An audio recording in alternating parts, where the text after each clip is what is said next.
Well, let's get to Bridget Morton and the right of centre column. This week, Bridget, you're tackling the hotly debated topic of housing. Going by your column, there's a lot of angst out there about housing intensification. Yeah, absolutely. I think people, are rightly so, are concerned about what could be happening in their neighbourhoods. But what I'm saying is that I think that they have misdirected, perhaps, their anger. They shouldn't be trying to lobby their local councillors, nor should councillors be under the understanding they can make a change. This is a central government decision, and that's who should be lobbied on this. Let's go back a few steps. What is the actual intent of this Amendment Act? So back about almost a year ago, the Labor and National both announced, got through the House, the Resource Management Enabling Housing Supply Amendment Act. And this was the act which basically overrides what has traditionally been the sort of council's, domain of sort of consent and planning, and said to them, look, we're sick of you sort of playing games, not building the houses that need to be built or allowing those houses to be built. Therefore, for these particular councils, what they're called Tier 1 councils, there are most sort of popular cities, Auckland, Christchurch, etc. For them, by August 20 this year, they have to put out these new plans that basically mean that within a certain distance of town centres and a certain distance within transport hubs, there's going to be much more allowance for intensification of housing. What are the punishments if that deadline is not met? Well, that's always an interesting one in terms of punishment, as it's not quite like the Crimes Act, but essentially it means that if councils don't abide by this, the minister will sort of override that even more and bring in their own sort of planning instruments. But as we can see, all of the councils that are currently required to look like they will all notify their plans by the due date. The question is more about what's in those plans. Sounds all very political. Will it actually result in more houses getting built? Well, it's interesting because you may remember a year ago, the housing market was very, very hot and it was, kind of going out of control. There's slightly different sort of housing conditions at the moment, combined with a lot of supply issues within the building sector. So there's no doubt that this will lead to allowing more houses to be built on the same sort of parcel of land and make it more friendly to developers.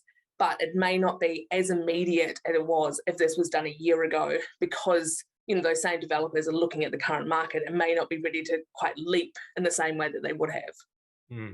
Is this Amendment Act really cruel, vindictive and destructive? No, I don't think it is. I think there's always this tension between people that sort of believe that they've got some rights or control over their neighbour's land. You have very limited control over what your neighbour does on their land in terms of what kind of home that they want to build.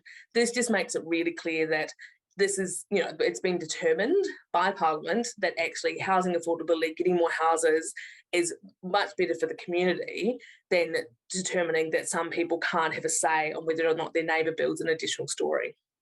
So there's no big bad wolf when it comes to housing issues, the local council, central government? Well, I think possibly if you're going to say once the big bad wolf is central government, and they decided, I think, very intentionally that they had to take some really strong action in this space.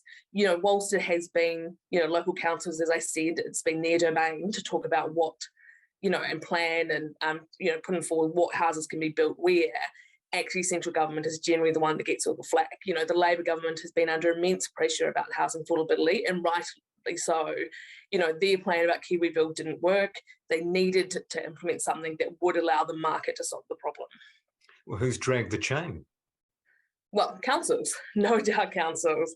And this is the problem, is that the same councils that, councillors, I should say, because it's not all members of councils. There's some I know here in Wellington who are very passionately pro this intensification, pro getting more people into houses.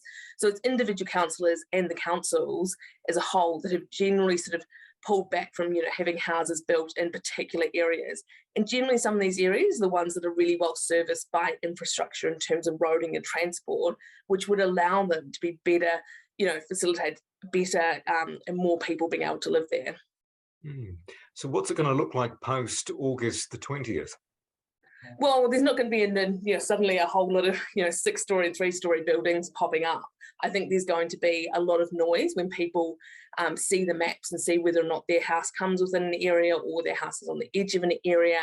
and then they will be determining whether or not this is something they want. Some landowners will love the fact that they are able to build, more stories without having to go through a whole consenting process. This is great news for many people, but for others, they will be concerned about what their neighbours will do. Bridget Morton, thanks for joining us. Thanks, Jono.